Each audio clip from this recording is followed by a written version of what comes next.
మనందరం కూడా ప్రార్థన చేసుకొని దేవుని యొక్క వాక్యాన్ని ధ్యానం చేసుకుందాం.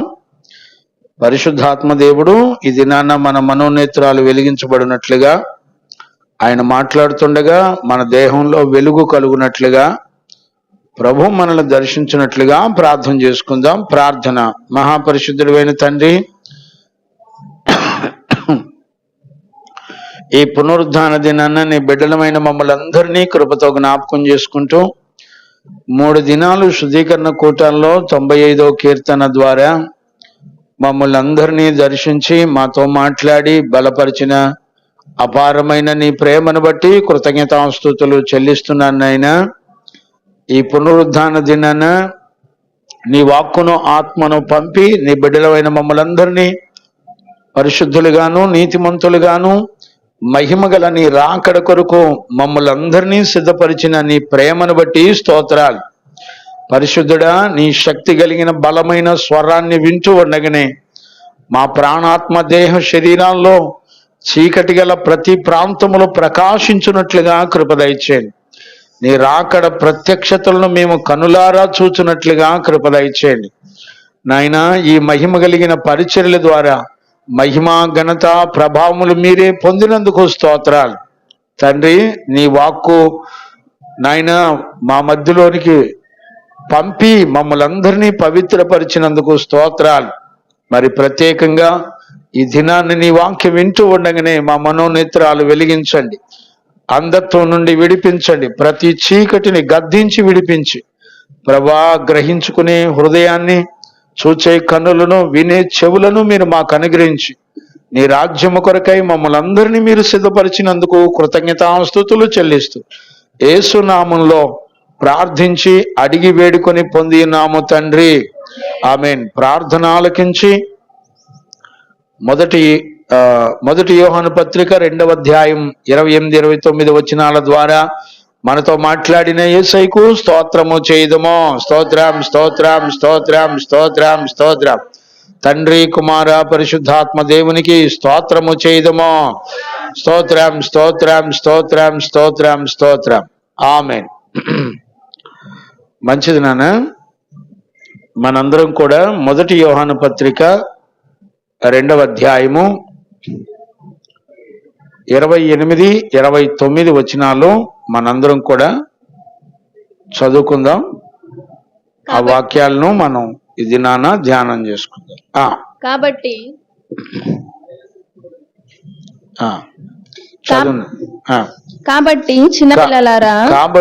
చిన్న పిల్లలారా ఆయన ప్రత్యక్షమగునప్పుడు ఆయన రాకడ యందు మనము ఆయన ఎదుట సిగ్గుపడక ధైర్యము కలిగి ఉండునట్లు మీరు ఆయన యందు నిలిచియుండుడి. ఆయన నీతిమంతుడని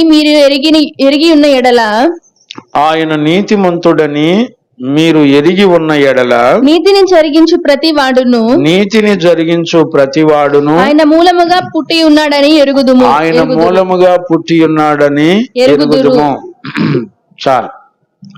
మొదటి యోహాను పత్రిక ఇంచుమించుగా మనం ముగింపులోకి వచ్చేసాం. 2వ అధ్యాయం ముగింపులోకి వచ్చేసాము. ఈ అంశాలు చాలా విలువైనవి. నాకు తెలిసి ఈరోజు 28వ వచనం ఒక్కటి నేర్చుకునే వాటికి మనకి సరిపోతుంది. 29 ఇంకా శ్రేష్టమైంది. ఇంకొక 2 సెక్షన్లు వచ్చేటట్టుగా ఉంది 29వ వచనం. గత కాలంలో దేవుడు మనతో మాట్లాడుతూ వచ్చాడు. ఈ రోజున మనం ఎంతో ధన్యులం. ఎందుకనంటే ఈ వచనాలు అర్థం కాకపోతే, ప్రాముఖ్యంగా 28వ వచనం కనుక అర్థం కాకపోతే, నాకు తెలిసినంత వరకు మన జీవితంలో చాలా నష్టపోతామనే విషయాన్ని కూడా మనం గుర్తుపెట్టుకోవాలి. అంటే ఎంత ప్రాముఖ్యమైందంటే మన జీవితం మొత్తం 28వ వచనంలో ఉంది.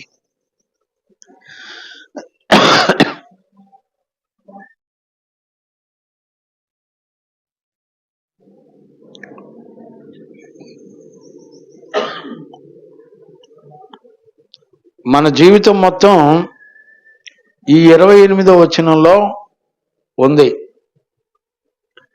మరి ఎంతవరకు చదివితే ఎంతవరకు అర్థమవుతుందో నాకు తెలియదు. ఇప్పుడు మీరు చూడండి, నేను చదివించాను కదా, ఒకసారి చదివించాను. ఒకసారి చదివిన వెంటనే నాకు అర్థమైంది అనుకుంటే ఇంకా దైవజనుడితో కూడా పని ఉండదని అనుకుంటున్నాను నేను. విశేషం ఏంటంటే, సాతాను మనలను మోసం చేస్తున్నాడు కాబట్టి ఈ వాక్యాలు రాస్తున్నానని రాశాడు యోహాను. మనం ఈ టెక్స్ట్ లో విలువైన మూల వచనాన్ని లేకపోతే ఇంపార్టెంట్ అయిన వచనాన్ని మనం చదివి అర్థం చేసుకోవాలి. దానికి సపోర్ట్ వచనాలు ఎంత చదివినా అర్థం కాదు. మూలమైన వాక్యాన్ని మనం అర్థం చేసుకోగలాలి. నేనేమంటానంటే, ఈ వచనం మనకు అర్థం కాకపోతే మన లైఫ్ అంతా వేస్ట్ అని అంటున్నానంటే, ఆ వచనం వెనుక దేవుని సంకల్పం ఎంత ఉంటే, అది ఎంతవరకు అర్థమైతే మనకి ఈ విషయాలు తెలుస్తాయి. నేనేమంటానంటే, మన జీవితంలో ముందుల వాక్యాన్ని చదవాలి, అర్థం చేసుకోవాలి, దాన్ని గ్రహించాలి. ఇది నా కొరకు ఎంత విలువైందో మనం గ్రహించుకొని అర్థం చేసుకొని దానిని నమ్మి దాని ప్రకారం జీవించడానికి మొట్టమొదట మనలను మనం సిద్ధపరచుకోవాలి.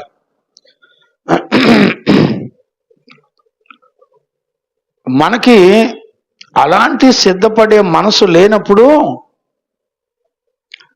జీవగ్రంథం ఆదికాండం నుంచి ప్రకటన గ్రంథం వరకు నువ్వు ఎన్నిసార్లు చదివినా నీ ఆయుష్కాలం అంతా వృధా అయిపోతా ఉంటుంది. మరలా చెప్తున్నాను, జ్ఞానంగా అర్థం చేసుకోండి, వినాలి. ఇది నా కొరకే అని దేవుడు దర్శించి నాతో మాట్లాడుతున్నాడని గ్రహించాలి, అర్థం చేసుకోవాలి. దాని ప్రకారంగా నీ జీవితాన్ని అప్పగించుకొని బ్రతకాలి. అందుకొరకు దేవుడు మనతో మాట్లాడే, ఊరికినే సరదాగా దేవుడే మాట్లాడడం. నేనేమంటానంటే, ఈరోజు ఈ వాక్యం నాకు గ్రహింపు కావాలి అని ప్రార్థన చేసుకునే వాళ్ళు ఉంటారా? ఎబినేజర్ చేస్తారా? నేనేమంటానంటే, ప్రతివాడికి దేవుని కంటే ఎక్కువ ప్రేమించిన బలహీనతలు ఉంటాయి. వాటి సామర్థ్యం, వాటి వాల్యూ, వాటి తృప్తి, వాటి అనుభవం ఎంతగానో మనకి సంతోషాన్ని ఇస్తుంది. కానీ దేవుని వాక్యాన్ని ధ్యానించడం వలన, అది గ్రహించుకోవడం వలన నాకు ఉపయోగం ఏంటని ఆలోచించేవాడు ఎవడు ఉండడం. నాతో ఎందుకు దేవుడు దిగొచ్చి మాట్లాడుతున్నాడు అనేది దానికి సంబంధించినటువంటి విలువ ఎవరికి ఉండదు. అంటే నటిస్తూ దేవుని సన్నిధికి వచ్చి నటిస్తూ నాశనం అయిపోవడానికే ఇష్టపడుతున్నారు. ఒక 28వ వచనం నాకు తెలిసి మరి ఈ రోజు అవుతుందో లేదో కూడా నాకు తెలియటల్లా. ధ్యానించే కొద్దిగా దాని వెనక దేవుని ఉద్దేశాలు అర్థమవుతుంటే, దాన్ని గ్రహించుకుంటుంటే నా మటుకు నాకైతే చాలా ఆశ్చర్యం అనిపిస్తా ఉంది. ఇది చాలా చాలా చాలా జాగ్రత్తగా చూసి నేర్చుకోవాలి. అంటే మనకున్న నాలెడ్జి, జ్ఞానం, ఎఫర్ట్, తెలివి, వివేకం, ఆలోచనలు అన్నీ దీని మీద పెట్టాలి. ఈ వచనం మీద పెడితే తప్ప మనకు అర్థం కాదు. అక్షరానుసారంగా చదవడం వలన నీకు నాకేం ఉపయోగం లేదు. చదివేదైనా విధినదైనా అర్థం కావాలి. అర్థమైన దాన్ని నువ్వు అంగీకరించాలి. అంగీకరించిన దాన్ని నువ్వు అనుసరించి నడవాలి. ఈ కార్యాలు జరగకపోతే డమ్మి.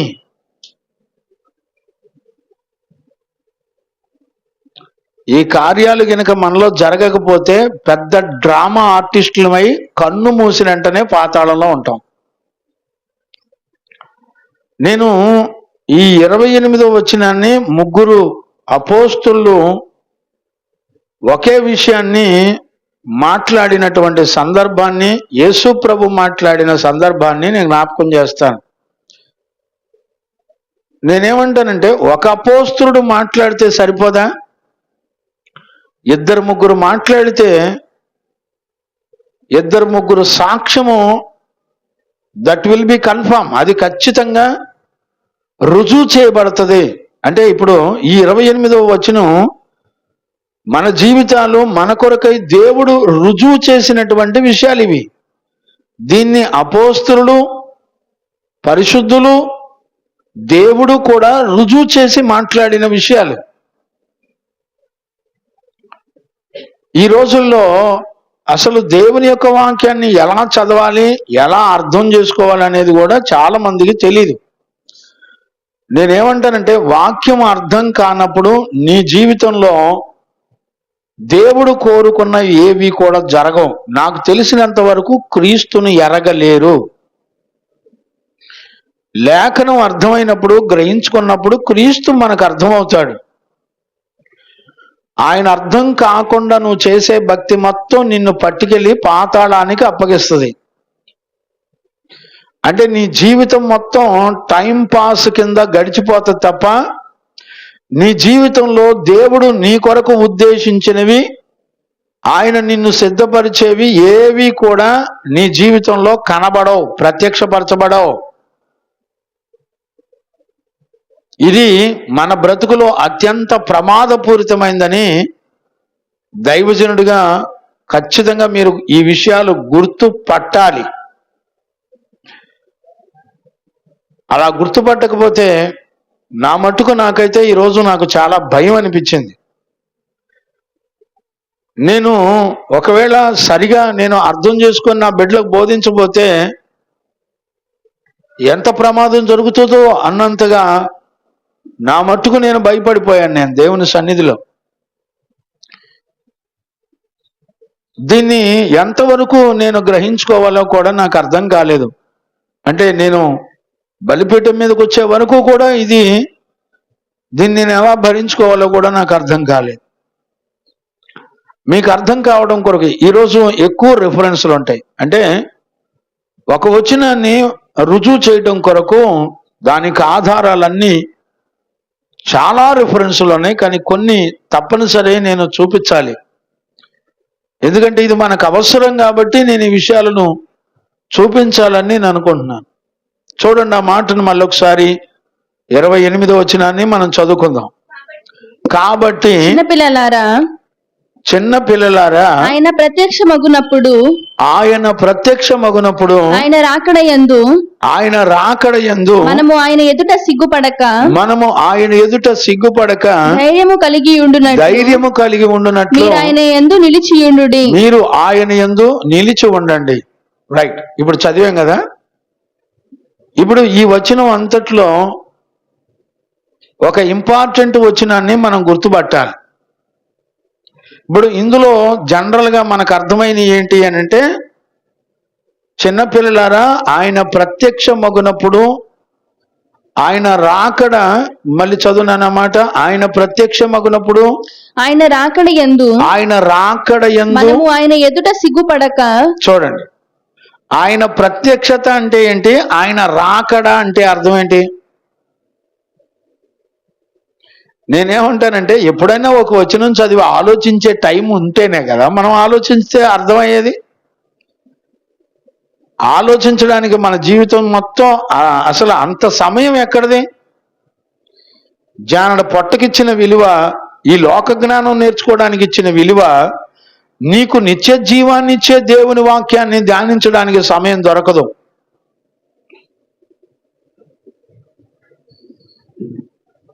అదే నీ డబ్బు సంపాదన కొరకు పిచ్చి కుక్క తిరిగినట్టు తిరుగుతావు.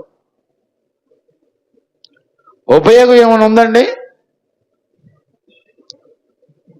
ఈరోజు నిజంగా ఒక దైవజనుడిగా మనకు మనం ఆలోచించుకోవలసినటువంటి పీరియడ్ ఇది, టైం ఇది. దేవుని దయ ఒక రాకడ గురించినటువంటి ఆగమనం గురించి, లేకపోతే రాకడ గురించి, ఒక ప్రత్యక్షతను గురించి దేవుడు దర్శించి మాట్లాడుతున్నాడు. ఎవరితో? సంఘముతో, ఆయన బిడ్డలతో మాట్లాడుతున్నాడు. రాకడ, ప్రత్యక్షత అనే రెండు పదాలు ఒకటి కాదు. ఇది రెండిటికి రెండేసి అర్థాలు ఉన్నాయి, వేరు వేరు అర్థాలు ఉన్నాయి. రాకడ అనగానే మనకందరికి అర్థమైపోయింది. రాకడ అంటే ఏంటి? రాకడ అంటే ఏంటి? ఆయన వస్తాడు, ఇది అందరికీ తెలిసిందే. కానీ ప్రత్యక్షత అంటే అర్థం ఏంటి? ప్రత్యక్షత అంటే ఆయనను కనులారా చూడడం, లేకపోతే ఆయన సన్నిధిలో నువ్వు నిలబడి ఉండడం. మరలా చెప్తున్నాను, గుర్తుపెట్టుకోండి. రాకడ, ప్రత్యక్షత ఈ రెండు కూడా వాటి విలువలను మనం అర్థం చేసుకో. ఇప్పుడు పరిశుద్ధాత్ముడు ఎందుకు రాపిస్తాడు? రాకడ అనే మాట ఎందుకు రాపిస్తాడు? ప్రత్యక్షత అనే మాట ఎందుకు రాపిస్తాడు? ఈ 28వ వచనంలో ముగింపులో ఆ మాటకు అర్థం ఏంటో చెప్తాడు. ఆ మాట మీరు చదవండి. ధైర్యము కలిగి ఉంది. రాకడ మళ్ళీ కంటిన్యూ చేయనా? ఆయన ప్రత్యక్షమగునప్పుడు, ఆయన రాకడ యందు మనము ఆయన ఎదుట సిగ్గుపడక, ఆయన ఎదుట సిగ్గుపడకుండా ధైర్యము కలిగి ఉండునట్లు మీరు ఆయన యందు నిలిచియుండుడి. ఇప్పుడు చూడండి, రిజల్ట్ ఏం చెప్తున్నాడు? మీరు ఆయన యందు నిలిచి ఉండడం అనేదే ప్రత్యక్షత. రాకడ వస్తుందని అందరికీ తెలుసు, కానీ ఆయన యందు నిలిచి ఉండడం అనే ప్రత్యక్షత మనందరం కలిగి ఉండాలి. అంటే ఆయనతో ఉండాలి, లేదా ఆయన మనతో ఉండాలి, మనము ఆయనతో ఉండాలి. తండ్రితో కుమారుడు, కుమారుడితో పరిశుద్ధాత్మ, ఆయనతో మనము కలిసి ఉండాలి.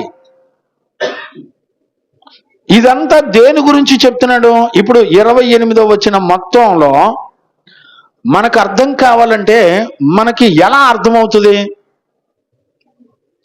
ఇప్పుడు చూడండి, నేనేమంటానంటే, సరే కాబట్టి అనే మాట మనకు తెలుసు, చిన్నపిల్లలారా అనే మాట మనకు తెలుసు. ఆయన ప్రత్యక్షమగునప్పుడు అనే మాట నువ్వు విన్నావు అనుకో, నీకు అర్థమైద్దా? నెక్స్ట్ వెంటనే అడుగుతావు, ఆయన ప్రత్యక్షమైనప్పుడు ఏం జరుగుతుంది అని అడుగుతావు. అంటే అది ఫుల్ఫిల్ అవ్వదు. చూడండి, ఆయన ప్రత్యక్షమైనప్పుడు ఆయన రాకడ మనము ఆయన ఎదుట సిగ్గుపడక అని అంటే అర్థమైందా? సిగ్గుపడక ఏం చేయాలి? మనం ఎలా బ్రతకాలి అంటే అర్థం కాదు. నేనేమంటానంటే, ఒక వచనం చెప్పడానికి ముందల అందులో మెయిన్ కీ పాయింట్ ఏంటి అనేది మనకు అర్థం కావాలి. ఏ ఉద్దేశంతో యోహాను పరిశుద్ధాత్మ ద్వారా ఈ విషయాన్ని చెప్తున్నాడు మనకి? నేనేమంటానంటే, మీరు చదవండి, 24 చదవండి. ఆయన నీతిమంతుడని మీరు ఎరిగి ఉన్న ఎడల, రైట్. ఇప్పుడు చూడండి, నీతిమంతుడని కంటిన్యూ చేయండి. 24 నుంచి 26 వరకు చదువు. అయితే మీరు మొదటి నుండి దేనిని వింటిరో, ఇప్పుడు చూడండి, మీరు మొదటి నుండి దేనిని వింటిరో అది మీలో నిలవనీయుడి. అది మీలో నిలవనీయండి. మీరు మొదటి నుండి వినినది, మీరు మొదటి నుండి విన్నది మీలో నిలిచిన ఎడల, మీరు కూడా కుమారుని యందును తండ్రి యందును నిలిచుంటారు. నిత్య జీవము అనుగ్రహింతుననున్నది ఆయన తానే మనకు చేసిన వాగ్దానం. ఆయన తానే మనకు చేసినటువంటి వాగ్దానం. మిమ్మును మోసపరచు వారిని బట్టి ఈ సంగతులు మీకు వ్రాసి ఉన్నాను. ఇప్పుడు చూడండి, మిమ్మల్ని మోసపరచు వారిని బట్టి ఈ సంగతులు మీకు రాస్తున్నాననే మాట కనుక చెప్పకపోతే పైన చెప్పే విషయాలకు అర్థం తెలిసిదా? తెలియదు. అంటే మెయిన్ కీవర్డ్ ఏంటి? ఒక వచనంలో పరిశుద్ధాత్ముడు మనతో మాట్లాడేటప్పుడు ఆయన మెయిన్ కీవర్డ్ ఏం చెప్తున్నాడు, అంటే దేని గురించి ఈ విషయాలన్నీ చెప్తున్నాడు అనేది మన హృదయానికి అర్థం కావాలి. ఇక్కడ చూడండి, 28వ వచనంలోకి వచ్చేయండి. కాబట్టి చిన్నపిల్లలారా, ఆయన ప్రత్యక్షమగునప్పుడు ఆయన రాకడ యందు మనము ఆయన ఎదుట సిగ్గుపడనక ధైర్యము కలిగి ఉండునట్లు ఆయన యందు నిలిచియుండుడి. ఇప్పుడు ఇందులో ఇంపార్టెంట్ వర్డ్ ఏంటి? ఇవన్నీ ఎందుకు చెప్తున్నాడంటే, మీరందరూ ఆయన యందు నిలిచి ఉండండి. ఇప్పుడు ఏమైంది? ఈ మాట ఎప్పుడైతే వెంటనే విన్నామో, అంటే ఒక మెయిన్ కీవర్డ్ కనుక మనకి వెంటనే త్వరగా అర్థమవుతుంది. దాని సబార్డినేట్ క్లాస్కి వచ్చేపాటికి అంటే ఆ వచనాన్ని సపోర్ట్ చేసే వచనాలు ఎన్నిసార్లు చదివినా నీకు అర్థం కాదు. అంటే కిందకు వచ్చేపాటికి 28వ వచనంలోకి చివరి లైన్లోకి వచ్చేపాటికి మీరు ఆయన యందు నిలిచి ఉండాలి. ఎందుకు నిలిచి ఉండాలి అంటే పై వచనాలన్నీ అర్థమవుతాయి. అంటే ఇప్పుడు మెయిన్ కీవర్డ్ మనకు అర్థం కాదు. ఇక్కడ జరుగుతున్న మోసం ఏంటంటే మన విశ్వాస జీవితంలో దేవుడు ఉద్దేశించినది మనకు అర్థం కాకుండానే మన దినాలన్నీ గడిచిపోతున్నాయి. ఆయన ఉద్దేశించినటువంటి విషయాన్ని గనక మనకు అర్థమైతే అంటే ఇప్పుడు చూడండి, ఆయన యందు ఆయన ప్రత్యక్షమైనప్పుడు ధైర్యము కలిగి ఆయన యందు మీరు నిలిచి ఉండాలి. ఇది ఆయన యందు నిలిచి ఉండడానికి మీకేం కావాలో చెప్తున్నాడు. ఏమని చెప్తున్నాడు? మీకేం కావాలి? ధైర్యం కావాలి. ఒక ధైర్యం కలిగి నిలిచి ఉండాలి, ఆయన ఎదుట నిలిచి ఉండాలి. ఉద్దేశం అది. ఇప్పుడు రాకడ ప్రత్యక్షత దేని కొరకంటే ఆయన ఎదుట నిలిచి ఉండాలి. అందుకు చెప్తున్నాడు ఈ విషయం. ఇప్పుడు ఇందులో ఈ మెయిన్ కీవర్డ్ కనుక నీకు అర్థం కాకపోతే యేసుక్రీస్తు నీకు అర్థం కాదు. తెలుసా? నా మాట అర్థం కాల.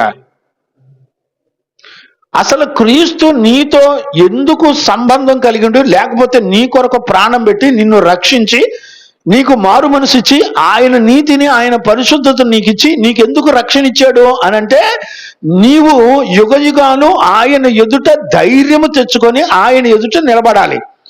ఆయన ఎదుట నిలబడాలనే స్థిర నిశ్చయిత నీకు ఉంటే అప్పుడు నువ్వు రాకడకు ఆయన ప్రత్యక్షతను నువ్వు ఎరిగి ఉండి సిద్ధపడతావు. ఎలాగా?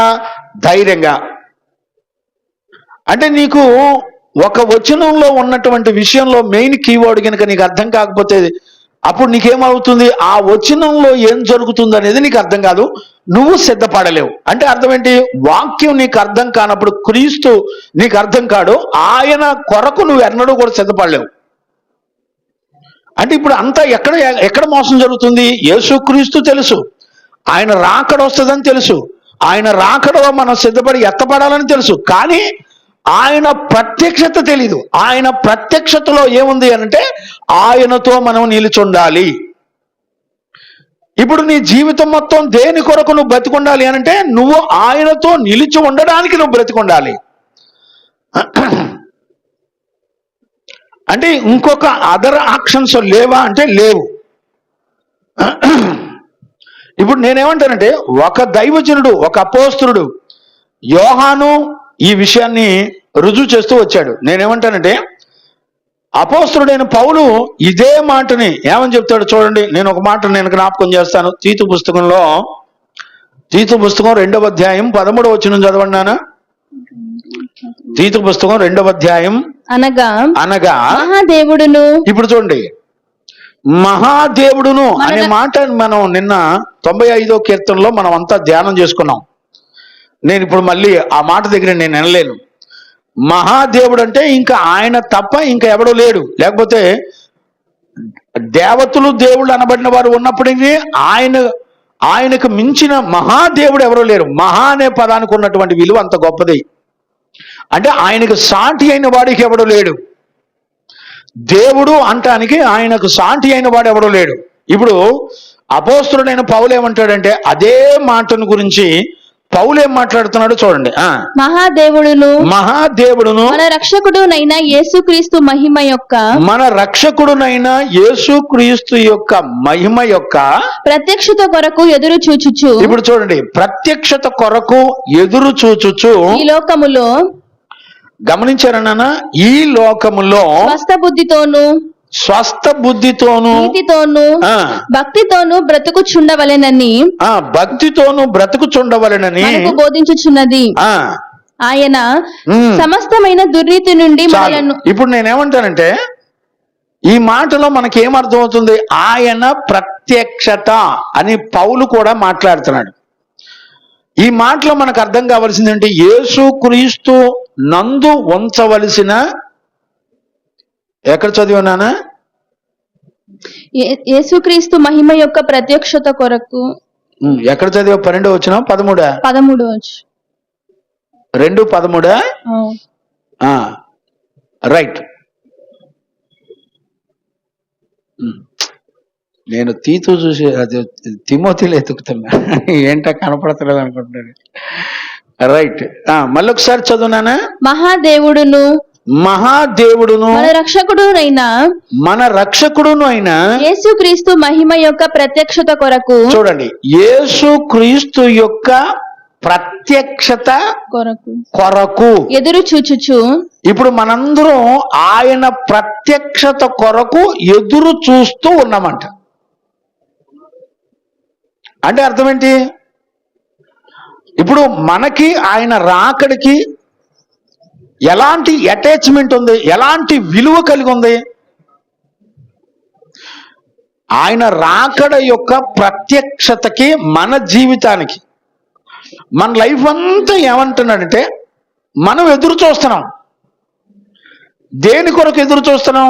ఆయన రాకడలో ఆయన ప్రత్యక్షతను పొందుకొని ఆయనతో నిలిచి ఉండడానికి మనందరం కూడా ఎదురు చూస్తున్నాం. నేనేమంటానంటే మన జీవితంలో, మన లైఫ్ స్పానల్లో తండ్రి కానీ, తల్లి కానీ, పిల్లలు కానీ, కుటుంబం కానీ, బంధుమిత్రులు కానీ ఎవరైనా సరే, వాళ్ళు ఎవరిని మనం చూసినా ప్రతి మనిషి ఆయన రాకడ యొక్క ప్రత్యక్షతను ఆపేక్షించే వారమై బ్రతికి ఎదురు చూస్తూ ఉండాలంట. నేను అడుగుతాను, సడన్ గా ఒక దైవజనుడుగా నేను మీ గురించి ఆ సాక్ష్యం చెప్పగలనా? దానియేల్, మీ కుటుంబం గురించి నేను ఆ సాక్ష్యం చెప్పగలనా? వీళ్ళు ప్రభు రాకడ ప్రత్యక్షత కొరకు వాళ్ళ జీవితం అంతా కూడా ఎదురు చూస్తున్నారని దైవజనుడుగా నేను సాక్ష్యం చెప్పగలనా? మరి మనుషులందరి కొరకు, లేకపోతే ఆయన యందు విశ్వాసం ఉంచిన వారి కొరకు అపోస్తలుడైన పౌలు గాని, యోహాను గాని ఏమని సాక్ష్యం ఇస్తున్నారు వాళ్ళు? అయ్యా, మనందరం కూడా యేసుక్రీస్తునందు విశ్వాసం ఉంచి రక్షించబడితే మనందరం కూడా ఆయన రాకడ ప్రత్యక్షత కొరకు మనందరం ఎదురు చూస్తున్నాం. మన లైఫ్ అది.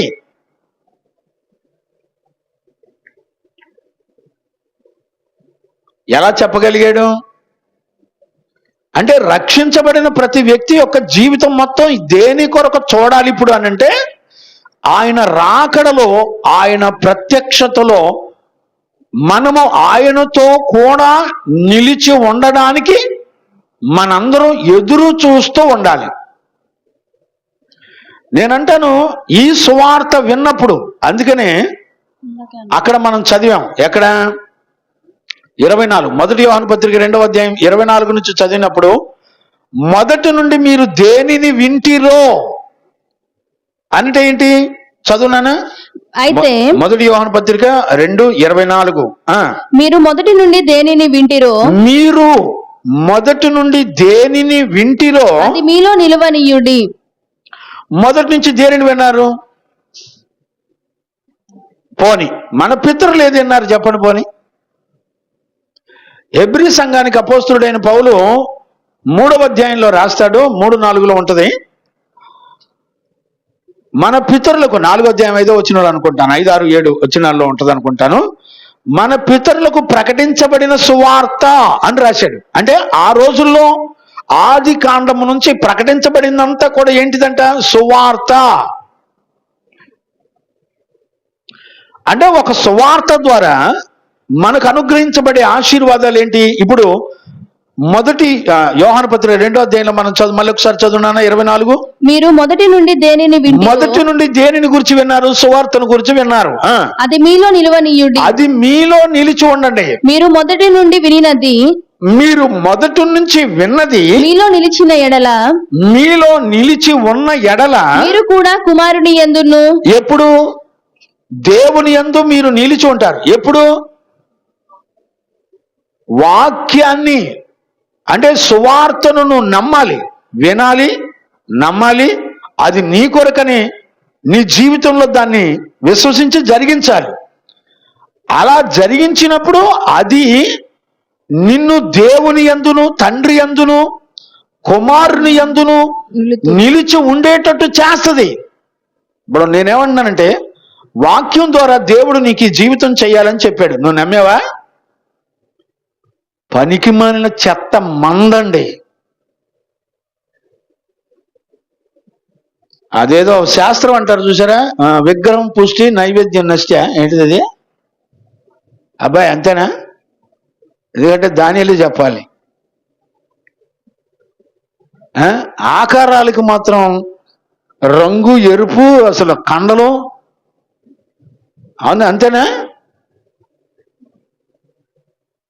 అన్నీ ఉంటాయండి, సూపర్గా ఉంటాయి. వీళ్ళకేం తెలియదు తెలిసిన, దేవుని యందు రాకడ ప్రత్యక్షతలో దేవుని యందు నిలిచి ఉండే ప్రత్యక్షతను గురించిన సంగతి వీళ్ళకి తెలియదు.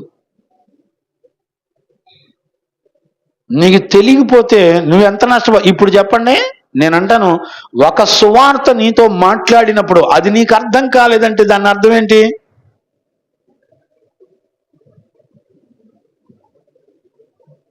అర్థం ఏంటి? పాపం వలన కలుగు భ్రమ చేత వారి హృదయము కఠినపరుచుకున్నారంట ఇశ్రాయేలు ప్రజలు. 3:15 ఉంటుంది, తర్వాత చదువుకోండి. పాపం వలన కలుగు భ్రమ చేత హృదయాలు కఠినపరుచుకున్నారు. అంటే వాక్యాన్ని విని ఆ రాకడ యొక్క ప్రత్యక్షత కొరకు సిద్ధపడడానికి నీ హృదయం కఠినపరుచుకున్నట్లుగా నీకు అర్థం కాకుండా నీ పాపం ఏం చేస్తుందంటే భ్రమపరిచింది. అంటే నీకు పాపం అంటే అర్థం ఏంటి? నీ కొరకు దేవుడు మాట్లాడింది నువ్వు విని అంగీకరించకుండా విశ్వసించకుండా ఉండటమే సిన్.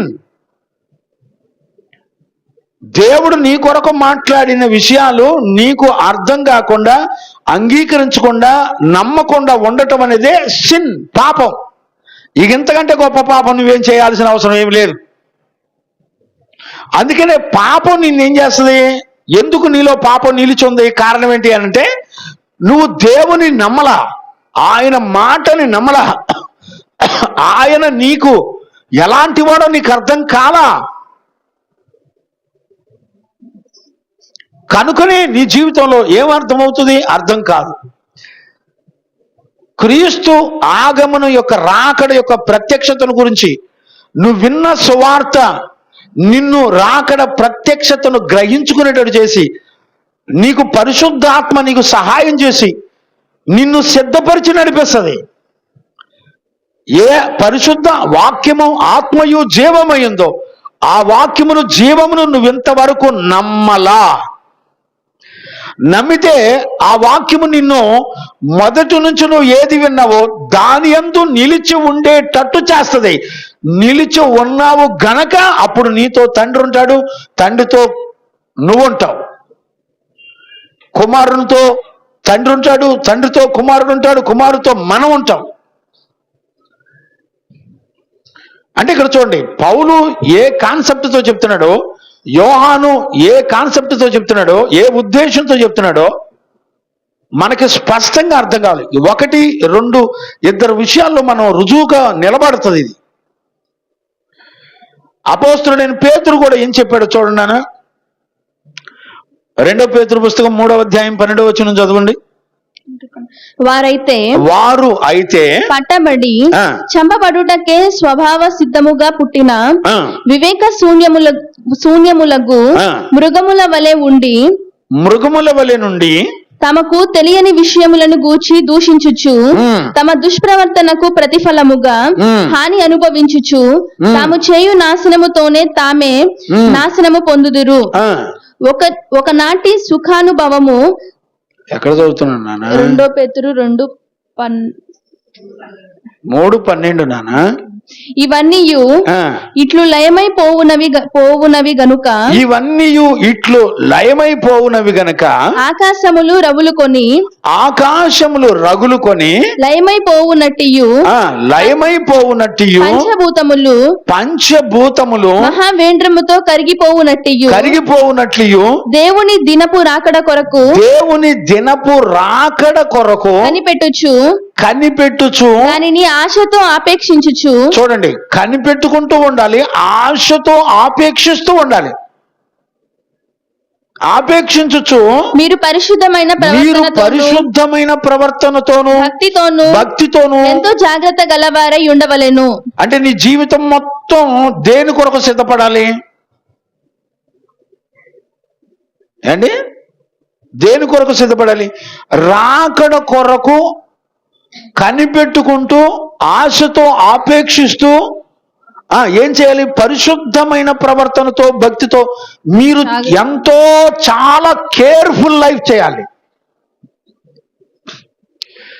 పేతురు ఎందుకు స్పష్టంగా చెప్తున్నాడు? పంచభూతం లైవ్ అయిపోతాయి. ఇప్పుడు నీ కళ్ళ ముందులో ఉన్నాయి, మొత్తం లైవ్ అయిపోతాయి.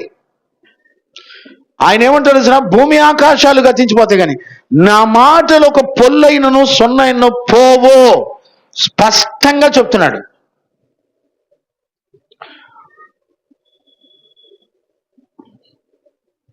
నేనేమంటానంటే నీ జీవితం మొత్తం భద్రపరిచేది ఏంటో తెలిసిన? రాకడ ప్రత్యక్షత కలిగిన మనసు గనక నీకు అర్థమైతే నీ జీవితం మొత్తం పరిశుద్ధతతోను మంచి భక్తితోను ప్రభు యొక్క రాకడ కొరకు ఆశతో ఎదురు చూస్తూ నీ జీవితం మొత్తం గడుపుతావు. అంటే ఇప్పుడు ఇక్కడ జరుగుతున్న మోసం ఏంటి? ఇక్కడ మన మధ్యలో జరుగుతున్న మోసం ఏంటో చెప్పనా? నీకు రాకడ ప్రత్యక్షత నీకు అర్థం కాలేదు అంటే నీ లైఫ్ మొత్తం దేవుడు కోరుకున్న రాకడను ఆపేక్షించి ఆశతో ఎదురు చూసే పరిశుద్ధమైన భక్తి కలిగిన జీవితం చేయడానికి నీకే మాత్రం కూడా వీలు కాదు. అంటే రాకడ యొక్క ప్రత్యక్షత మన జీవితంలో ఖచ్చితంగా అర్థం కావాలి. అర్థం కాకపోతే నువ్వు సిద్ధపడలేవు. అర్థం కాకపోతే పరిశుద్ధ జీవితం చేయలేవు. ఇప్పుడు చెప్పండి, నేనేమంటానంటే దేవుడు మాట్లాడుతున్న ప్రతి ఉద్దేశాన్ని మనందరం ఖచ్చితంగా ఇది నా కొరకు నా జీవితాన్ని భద్రపరిచి కాపాడి రాబోయే ఉగ్రత నుండి తప్పించి నన్ను తన మహిమగల రాకడలో యుగయుగాలు మరణము దుఃఖము లేనటువంటి మహిమగల నా తండ్రి సన్నిధిలో యుగయుగాలు నిలిచి ఉండే భాగ్యాన్ని ఇస్తది అనే ప్రత్యక్షత నీకు అర్థం కావాలి. నేనేమంటానంటే ప్రతి మాట వెనుక ఉన్న దేవుని ప్రత్యక్షతలు దేవుని ఉద్దేశాలు మనకు అర్థం కావాలి. ఏది నీకు అర్థం కాకపోయినా నువ్వు రాకడ కొరకు నువ్వు సిద్ధపడలేవు. ఏమండి? ఇప్పుడు రాకడ దాని ప్రత్యక్షతల గురించి ముగ్గురు అపోస్తులు చెప్పడాన్ని విన్నాం. మన ప్రధాన యాజకుడైన యేసుక్రీస్తు కూడా చెప్పడాన్ని చూడాలిగా. చదవండి, మత్తయి సువార్తలో చదవండి 24వ అధ్యాయం మొదట 3వ వచనం చదువునాను. ఆయన ఒలీవ కొండ మీద కూర్చుండి ఉండినప్పుడు శిష్యులు ఆయన యొద్దకు ఏకాంతముగా వచ్చి ఇది ఎప్పుడు జరుగును నీ రాకడకును యుగ సమాప్తికి నీ సూచనలేమి? నీ రాకడికి యుగ సమాప్తికి సూచనలు ఏంటి? మాతో చెప్పమనగా యేసు వారితో ఇట్లా నేను ఎవడును మిమ్మును మోసపరచకుండా చూచుకొనుడి. ఇప్పుడు చూడండి, యేసు ప్రభు కూడా ఏ విషయాలు మాట్లాడుతున్నారు? మీరు మోసపోకుండా ఉండడం కోసం నేను మాట్లాడుతున్నా. ఈ విషయం నీకు అర్థం కావాలంటే రాకడ గురించినటువంటి సిద్ధపాటు, ఆయన ప్రత్యక్షత యందు నిలిచి ఉండేటువంటి, ఆయనతో కూడా నిలిచి ఉండేటువంటి భాగ్యం నీకు కలగాలంటే నీకేం అర్థం కావాలంటే మొట్టమొదటి నువ్వు మోసపోకుండా, ఎక్కడ మోసపోతున్నావు గుర్తు తెచ్చుకొని జాగ్రత్తగా ఉండు అన్నాడు.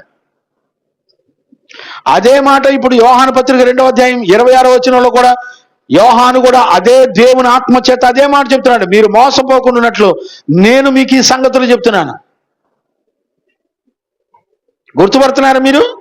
అంటే ప్రధాన యాజకుడైన యేసు ప్రభు కానివ్వండి, 12 మంది అపోస్తులు కానివ్వండి, పరిశుద్ధులు ఎవరు మాట్లాడినా రాకడ దాని ప్రత్యక్షత గురించి మనం మోసపోకుండా ఉండడానికి దేవుడు తన వాక్కు ద్వారా మనతో మాట్లాడుతున్నాడు. అంటే ఇప్పుడు సాతాను ఎక్కడ యుద్ధం చేస్తున్నాడంటే నిన్ను రాకడ కొరకు ఆయన ప్రత్యక్షతను కనులారా చూడడానికి, ఆయన ప్రత్యక్షతలో ఆయనతో కూడా నిలిచి ఉండకుండా నిన్ను దెబ్బతీసే ఆయుధం ఏంటో తెలిసిన ఆ వాక్యాలను నీ జీవితంలో నమ్మకుండా చేయటమే వాడు చేసే యుద్ధం. అర్థం కాల? అర్థం కాదు. నిన్ను వాక్యాన్ని నమ్మనీయకుండా చేస్తున్నాడంటే అర్థం ఏంటి? నిన్ను రాకడ ప్రత్యక్షతలో ఆయనతో నిలిచి ఉండకుండా నిన్ను ముందుగానే విశ్వాస సంబంధమైన దేవుని లేఖనాలు వినకుండా కట్ చేసేస్తున్నాడు. ఇది యుద్ధం, ఇది మోసం. ఇప్పుడు యేసు ప్రభు కూడా అదే చెప్తాడు. ఏమని చెప్తాడు? నాన్న, మీరు మోసపోమాకండి. బైబిల్ చదివేటప్పుడు ఈ వాక్యం కనుక నాకు అర్థం కాకపోతే, దీన్ని నేను నమ్మకపోతే నేను ఒక రోజున మోసగించబడతాను అనే మాట మనకు అర్థమైందండి. నీకెంత ధైర్యం అంటే వాక్యం విని నమ్మకపోయినా నీకు ఈ లోకం యొక్క పద్ధతుల ద్వారా నీ ఇష్టం వచ్చిన జీవితం చేసి నీ మనసు ఏమంటో తెలిసిన నెంబర్ 1 కిలాడి ఏంటో తెలిసిన మన మనస్సాక్షే. ఏం చేస్తా తెలిసిన? ఏం కాదు బ్రదర్, నువ్వు చాలా మంచోడు నాన్న, నువ్వు చచ్చిపోయినా పరలోకంలో ఉంటావు, ఆయన దయగలిగినోడు, జాలి కలిగినోడు, ప్రేమ కలిగినోడు తీయగా చెప్పింది. దాని వాయింపుడు సన్నాయి, ఆ శబ్దం ఏంటంటే ఒక పాము గనక నాట్యవాడినట్టు నాట్యవాడిది. నీ మనసు ఉల్లసించి ఆనందించింది. అంతేనండి రాయప్ప గారు. బాల్య దశ లేదు, ఎవరి దశ లేదు, 75 ఏళ్ళు వచ్చినాయి, ఏదీ లేదు. ఇప్పుడు చచ్చిపోతే పరలోకం వెళ్తాడంట. చూసారా ఎట్ట మోసం చేస్తుందా? అది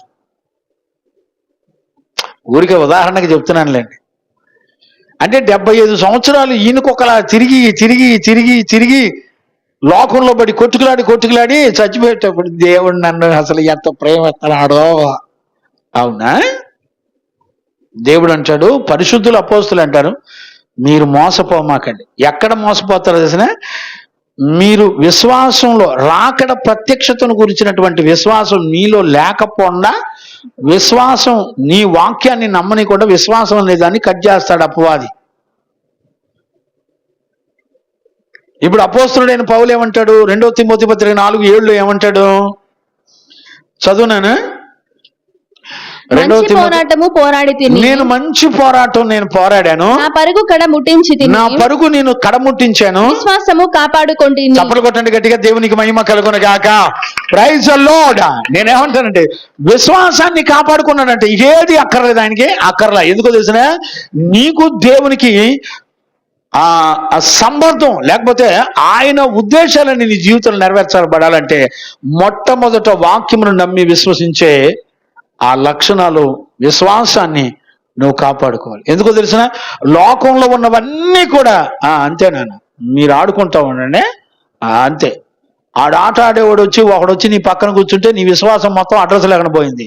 అంటే నువ్వు ఇంతవరకు విశ్వాసి కాదా? దేవుని సన్నిధిలో ఉన్నావు. ఆడు బయట ఉన్నవాడు అంతే ఉన్నాడు, లోపల ఉన్నవాడు నువ్వు అంతే ఉన్నావు. ఇద్దరు ఖాతా కలిసిపోయింది. నీకెందుకంటే ఆడు ఎడచచ్చే ఏం రాస్తున్నావు? రాసావు అసలు? ఏమనలేకపోతున్నా. ఇంకో 2 సంవత్సరాలు ఉంది. ఆ తర్వాత యేసు ప్రభుని గనక ముళ్ళ కొరడాలతో కొట్టారు చూసా, అట్ట కొడితే ఒళ్ళు చీలి బద్దలవుద్ది. అప్పుడు తెలిసింది నువ్వు విశ్వాసివా పిశాచివా అని. ఇంకా 2 ఏళ్ళు ఉంది. ఏం చేస్తాం? మూలుగుతున్నా. చూసా నడిపింపు దెబ్బతింది. నేనేమంటానంటే లోకమును జయించిన విజయము మన విశ్వాసమే. అవునా? లోకాన్ని సమస్తాన్ని జయించాలంటే నీకేం కావాలంట? ఇప్పుడు సాతాను ఏం చేస్తాడంటే ఆ విశ్వాసాన్ని పుట్టించే వాక్యమును నమ్మనీయకుండా చేస్తాడు. అది ఆడి ఆయుధం. ఆ ఒక్క దెబ్బ కొట్టాడంటే చాలు, నీ లైఫ్లో అసలు యేసుక్రీస్తు సంపూర్ణమైన మానవుడు, సంపూర్ణమైన దేవుడు అనే సంగతి నువ్వు నమ్మవు. సంపూర్ణమైన మానవుడు అని మాట నువ్వు నమ్మకపోయినా, ఆయన సంపూర్ణమైన దేవుడు అని నువ్వు నమ్మకపోయినా, ఈ రెండిట్లో ఏది చేయకపోయినా నువ్వు ఎక్కడ ఉంటావు? ఆయన రాకడకు సిద్ధపడలేవు. ఆయన రాకడ ప్రత్యక్షత నీకు అర్థం కాదు, నీ గ్రహింపు కాదు. అందుకని ఆయనను ఎవడు ఒప్పుకొనడో వాడే క్రీస్తు విరోధి. ఎక్కడది? 2:22 మొదటి యోహాను పత్రిక 2:22. యేసు క్రీస్తు కాడని చెప్పువాడు తప్ప, యేసు క్రీస్తు కాడని చెప్పువాడు తప్ప ఎవడబద్ధికుడు. నువ్వేం అర్థం, నువ్వేదో పెద్ద ఇంటర్నేషనల్ పాపాలేం చేయక్కర్లా. నీకు క్రీస్తు నీకు అర్థం కాకపోతే చాలు, వాక్యము నీకు అర్థం కాకపోతే చాలు. వాక్యము శరీరధారి అయి కృపా సత్య సంపూర్ణుడిగా మన మధ్యలోకి వచ్చిన వాక్యము నీకు అర్థం కాకపోతే చాలు. అంటే నువ్వు నమ్మలేదు కాబట్టి, ఏ యాంగిల్లో వాక్యం నీకు అర్థం కాక నమ్మకపోయినా ఖచ్చితంగా క్రీస్తు నీకు అర్థం కాడు. ఆయనకు విరోధమైన సిన్నర్ నువ్వే నెంబర్ 1 అబద్ధీకుడు అయిపోతావు. భయం ఉంటుందండి? ఏం ఉండదండి, ఊరికే సరదాగా ఏ సిద్ధపాటు ఉండదు. వాక్యం అర్థం కాకపోయినా బాబు ఏసేయ్ నాయన, వాక్యం అర్థం కాకపోయినా ఇక్కడ మనకొచ్చే తెలివితేటలంటే చెప్పనా, మోసపరిచే ఆత్మ వచ్చి కూర్చుంటుంది. అందుకని మత్తయి సువార్తలో యేసు ప్రభు స్వయంగా తన్నోడితో చెప్పి, మీరు మోసపోతారు, జాగ్రత్తగా ఉండండి అని చెప్పి. ఏ విషయాల గురించి మాట్లాడితే మోసపోతారన్నాడు ఆయన? నాకు తెలిసినంత వరకు క్రైస్తవులు అనబడిన వారికి యేసు క్రీస్తు ఇంతవరకు అర్థం కాలేదండి. నాకు ఈరోజు భయం వేసింది.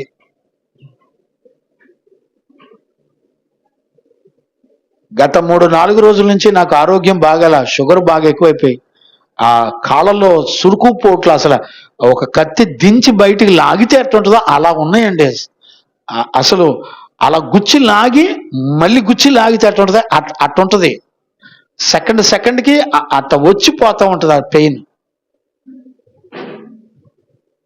అసలు నాకు ఓపిక లేదు. రాత్రి అసలు అదో రకంగా ఉన్నా, నా దేహంలో కూడా బలం లేదు. కానీ దేవుడు మాట్లాడుతుంటే ఈరోజు నాకేం అర్థమైందంటే, అసలు క్రైస్తవులకి యేసు క్రీస్తు అర్థం కాలేదనిపిస్తుంది. ఆయన గూర్చిన సంగతులు అర్థం కాలా, నమ్మలా. నేను చాలా ఆశ్చర్యపోతున్నాను. నేను ఈరోజు నిజంగా నా హృదయానికి ఆత్మ బయలుపరిచిన సంగతి ఏంటంటే, యేసుక్రీస్తు ఎవరికి అర్థం కాలే, క్రైస్తవులు అనబడిన వాళ్ళకి అర్థం కాలేదు. ఒకవేళ అర్థమైతే ఖచ్చితంగా ఆయన ప్రత్యక్షతను ఎరిగి ఉన్న వాళ్ళు ఎలాగుంటారు తెలిసిన, పరిశుద్ధతోను భయభక్తులతోను ఆయన రాకడ కొరకు ఆశతో ఎదురు చూస్తూ ఉంటారంటే. నేను ఒక్క బిడ్డ గురించి సాక్ష్యం చెప్పగలనా? ప్రభు రాకడ కొరకు పలానా తల్లి పలానా యవనస్తుడు సిద్ధపడుతున్నారు. నేను చూసి ఒక సాక్ష్యాన్ని నేను చెప్పగలుగుతానండి. అంటే సంఘానికి ఏం అర్థం కాలా, యేసుక్రీస్తు అర్థం కాల, వాక్యం అర్థం కాల. వాళ్ళు వాక్యాన్ని నమ్మలేదు, క్రీస్తు ప్రత్యక్షతని నమ్మలేదు. ఎవరు నమ్మలేదు, ఎవరికి అర్థం కాలేదు. అలా అర్థం కాకుండా మోసపోయాడు ఎంతమంది అంటే, నెంబర్ 1 క్రైస్తవులే అర్థం కాకుండా మోసపోయాడు. ఇప్పుడు చెప్పండి. ఈరోజు నా గుండె పగిలిపోయిందండి. ఆలోచిస్తూ ఉన్నప్పుడు, నేను చదువుతూ ఉన్నప్పుడు ఆలోచిస్తున్నప్పుడు నాకు చాలా భయం పుట్టింది. నా వల్ల కాల. ఆయనతో నిలిచి ఉండే ఆ ప్రత్యక్షత పొందుకుంటేనండి ఇంకా వాళ్ళు దేని కొరకు ఎదురు చూడరండి. బేదలాజరు దేని కొరకు ఎదురు చూడలా. బేదలాజరు కూడా ధనవంతుడే. ఒకప్పుడు నాకు తెలిసి ధనవంతుడు ఇంటి వాకిటి ముందర కూర్చున్నట్టు, ధనవంతుడు కాకపోతే పేదోడు వెళ్ళి అక్కడ కూర్చుంటే ఎవడు ఊరుకుంటాడు? ఒకప్పుడు ధనవంతుడే, అతను కూడా నాకు తెలిసి రాకడ ప్రత్యక్షతను పొందుకున్నాడు గనక అన్నిటినీ నష్టపరుచుకున్నాడు. తన పొరుగువారిని ప్రేమించి నాకు తెలిసి తన ఆస్తిపాస్తులన్నీ పంచిపెట్టేసి ఉంటాడేమో. పంచిపెట్టేసి రాకడ కొరకు పరిశుద్ధతను కాపాడుకున్నప్పుడు శరీరం మొత్తం వ్యాధులతో నిండిపోయిన ఆయన మనసు ఏం చెల్లించలే. ఈరోజు నువ్వు తినటానికి కూర టేస్ట్ లేకపోతే తలకిందులైపోయి చిందులేసి ప్లేట్లు ఇసిరేసి ఛే ఇదేం అన్నం ఇదేం కూర అని పిల్లల్ని శపించే తల్లిదండ్రులు లేరా? భర్త భార్యని శపించేవాళ్ళు లేరా? భార్య భర్తని శపించేవాళ్ళు లేరా? పిల్లలు తల్లిదండ్రులు శపించేవాళ్ళు లేరా? ఏం జ్ఞానం అండి ఇది? నేను అడుగుతున్నాను, నీకు రాకడ ప్రత్యక్షత నీకు అర్థం కాకపోతే ఆయనతో నిలిచి ఉండే జీవితం నువ్వు గుర్తుపట్టలేవు.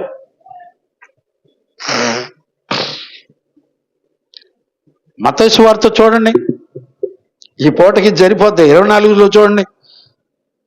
చదువుకున్నాం కదా, ఏమని చదువుకున్నాం?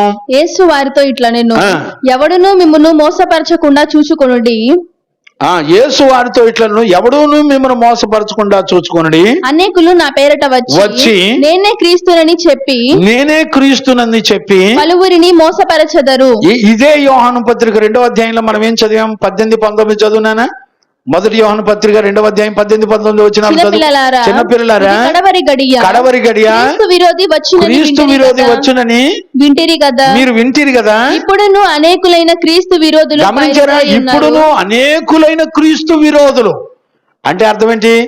నీకు బోధ చేసే బోధ దుర్బోధలతో సాతాను మీపై యుద్ధాలు చేస్తున్నాడు. అంటే రాకడ ప్రత్యక్షత కలిగిన వాళ్ళు ఎక్కడుంటారు తెలిసిన?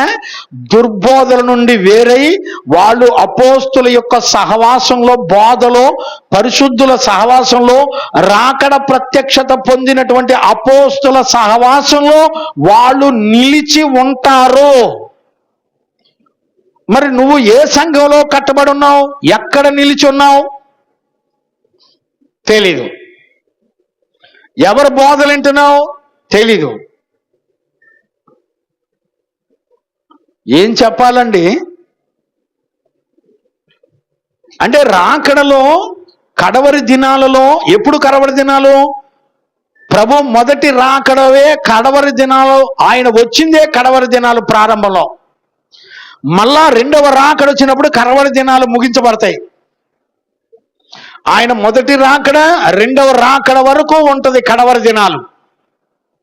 ఇప్పుడు మనందరం ఉన్నది దేనిలో? కడవరి దినాల్లోనే ఉన్నాం మనందరం. ఇప్పుడు చెప్పండి, కడవరి దినాల్లో అనేకులైన అబద్ధ బోధకులు, అబద్ధ క్రీస్తులు సాతాను పంపుతాడు ఈ లోకం మీదకి. అంటే ప్రభు రాకడ దగ్గర నుంచి అబద్ధ బోధాలు చూడండి. అక్కడే 19వ వచనం చదువునానా? వారు మనలో నుండి బయలు వెళ్ళిరి గాని. మొదటి యోహాను పత్రిక 2వ అధ్యాయం 19వ వచనం. వారు మనలో నుండి బయలు వెళ్ళిరి, వారు మనలో నుండి బయలు వెళ్ళిరి గాని వారు మన సంబంధులు కారు. వాళ్ళు మన సంబంధులు కారు. వారు మన సంబంధులైతే, వారు నా సంబంధులైతే మనతో కూడా నిలిచియుందురు, వారితో కూడా నిలిచి ఉందురు. మీరు గుర్తుపట్టారండి?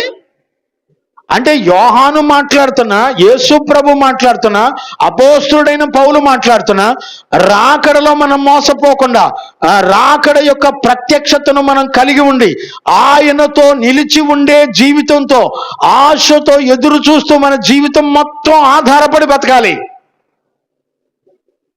ఎవరినైనా తల్లిదండ్రులు పిలిచి అడిగితే ఏమని చెప్తారు చెప్పండి? అయ్యా నువ్వు ఎందుకోసం బతుకు? నా కొడుకు కోసం బతుకుతున్నాను అయ్యగారు. అమ్మా నువ్వు ఎవరి కోసం బతుకుతావు? నా బిడ్డల కోసం బ్రతుకుతున్నాను అయ్యగారు. నేను ఎవరిని ఏమనలేక కొన్ని మాటలు మింగుతున్నాను. అంతేనా ఎబ్రైజర్? తెలీదండి? దేవుడు మాట్లాడుతున్నప్పుడు అర్థం కావట్లేదండి? నిజంగానండి నేను గడగడలాడిపోయాను. నేను ఈ విషయాలు దేవుని ఆత్మ దర్శించి మాట్లాడుతుంటే నా మట్టుకు నేనైతే గడగడలాడిపోయాను. చదవండి 27వ వచనం కూడా చదువునానా? అక్కడే 24వ అధ్యాయం 27వ వచనం చదవండి. మెరుపు ఆ, తూర్పున పుట్టి మెరుపు తూర్పున పుట్టి పడమటి వరకు ఎలాగూ కనబడునో పడమటి వరకు ఎలాగూ కనపడునో అలాగే ఆ. మనుష్య కుమారుని రాకడయు నుండును. మెరుపు తూర్పును ముట్టి పడమర వరకు ఎలా కనపడుతుందో అండి, మెరుపు ఎంత సెకండ్ లో మన కంటికి కనపడింది చెప్పండి. మనకి ఈ మధ్య మెరుపులు దాన్ని ఏమంటాం, ఉరుములు మెరుపులు మనం అసలు ఇది ఈ క్లైమేట్ చేంజ్ అయ్యి ప్రారంభమైనప్పుడు అండి, ఆ ఉరుముల దెబ్బకి మన బిల్డింగ్లు పునాదులు కదిలినట్టు అనిపించినాయి. ఎక్కడ పడుకున్నాం కింద. అంటే కింద పడుకుంటే కింద బాడీ ఎర్త్ తెలుస్తుంది, ఆ ఎర్త్ సెన్స్ తెలుస్తుంది నా బాడీకి. కింద పునాదులు కూడా కదిలిపోయినండి ఆ ఉరుము శబ్దానికి. నాకు అనిపించింది ఈ ఉరుము శబ్దానికి ఎలా ఉంటే ఇశ్రాయిలీలు వేసే బాంబుల శబ్దానికి ఆ గాజా ఎంత గదగద ఓడికిపోయి ఉంటుందో, ఆ బాంబు శబ్దానికి పెద్ద పెద్ద బిల్డింగ్లు నెట్ట నిలువున కూలిపోతున్నాయి.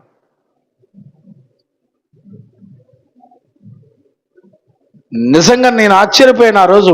భూమి ఎర్త్ అసలు భూకంపం వచ్చిందా అన్నట్టు అనిపించింది ఆ ఉరుముకును ఆ సౌండ్కి. ఆ పునాదులు కదిలిపోయినట్టుగా నాకు సెన్స్ తెలిసింది నా బాడీకి, కింద నేల మీద పడుకున్నాను కాబట్టి.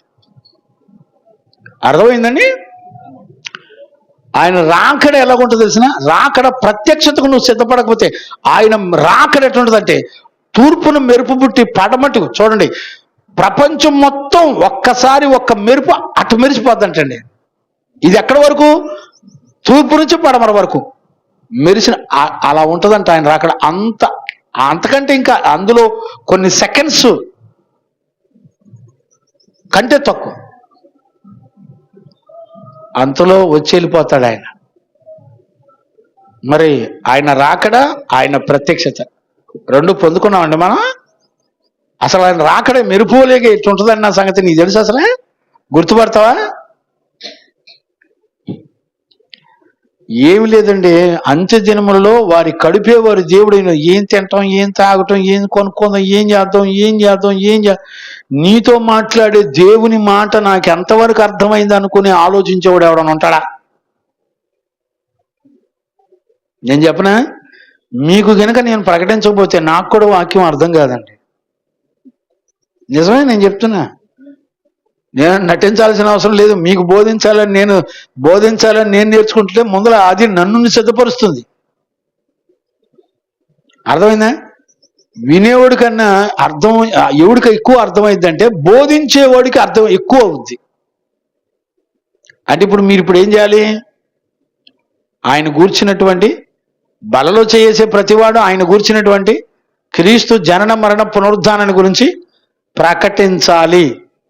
నువ్వు చెప్పకపోతే, ఇతరులకు ప్రకటించకపోతే నీకేం అర్థం కాదు. వాక్యం 100 to 100% నీకు గ్రహింపు కాదు. కనీసం భార్య భర్త కన్నా చెప్పిద్దా? పోని భార్య భర్త కన్నా చెప్పిద్దా? భర్త భార్య కన్నా చెప్తారా? పోని తల్లిదండ్రులు పిల్లల కన్నా చెప్తారా? నేను అమ్మని నా పిల్లల్ని ఏమని చెప్పేది? రేయ్, మీరు క్రీస్తుని ఎరుగుంటేనే నాకు పిల్లలు, లేకపోతే లేరు. అసలు నాకు పొట్టలేదు అనుకుంటా.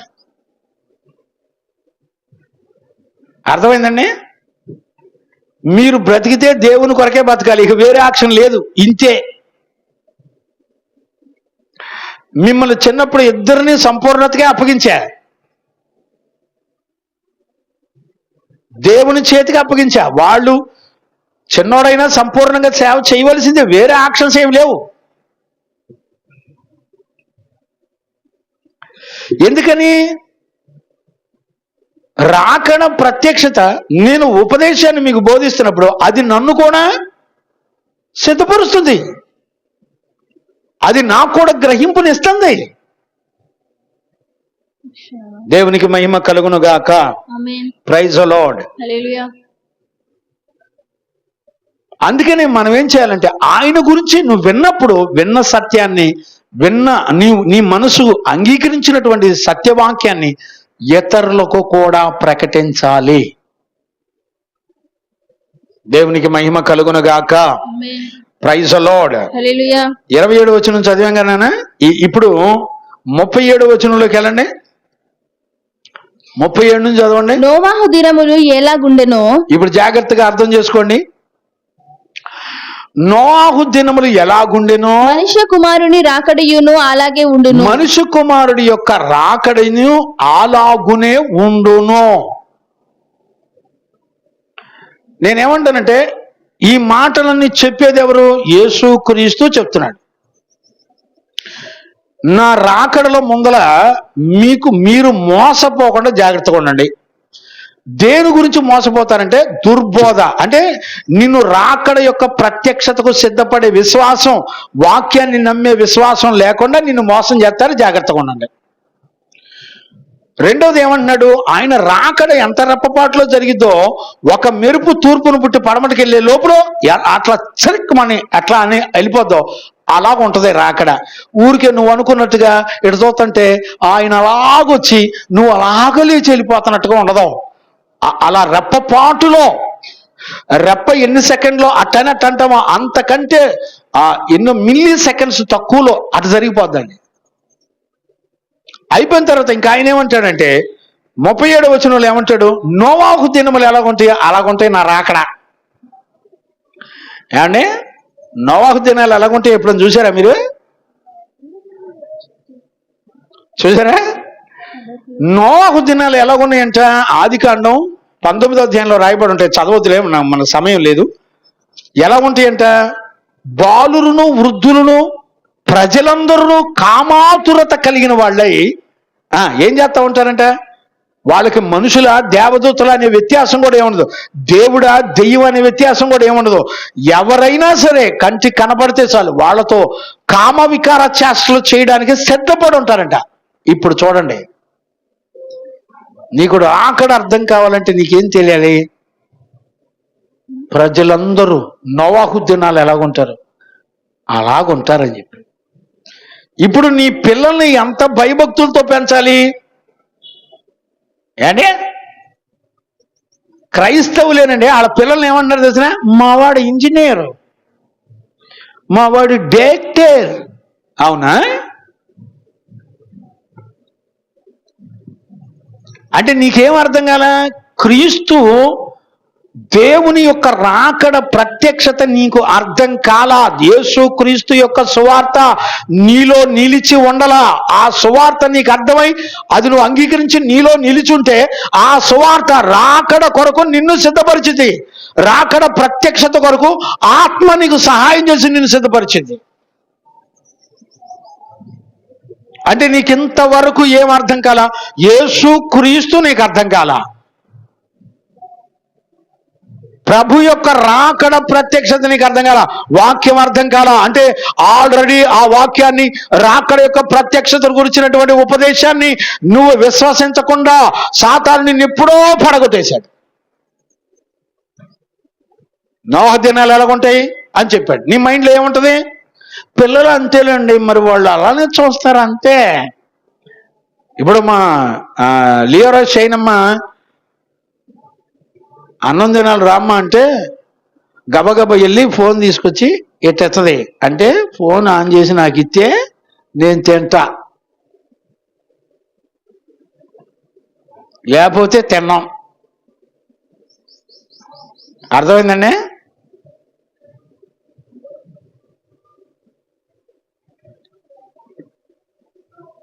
పర్లేదులేండి, ఏం కాదులేండి. ఇక పిల్లలు ఈ జనరేషన్ అంతేనండి, తప్పదులేండి.